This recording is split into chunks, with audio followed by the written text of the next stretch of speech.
Добре дошли в Балбошо Тудей. Нещо изключително шоу, в което с Гошо Балбошо правим разни глупости. Смислени глупости.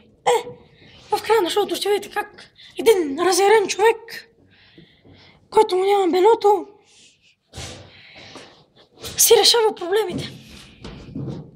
Но сега, в началото ще се задоволите само с лицевите опори на Гошо. Да печи!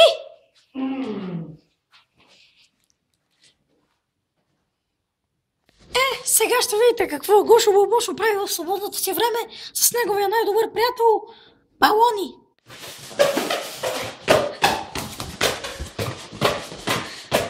Шестдесет.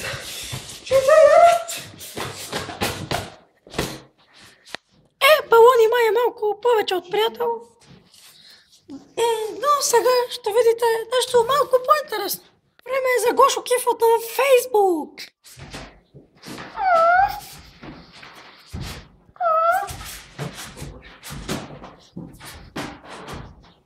Стигнахте до края на предаването. Сега ще видите това, което очаквахте.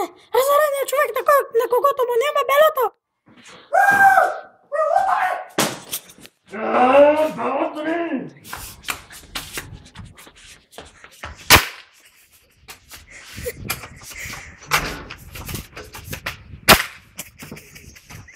Това беше Гошо Балбошо и това беше всичко от нашето предаване. Гошо Балбошо! Балбошо Тудей!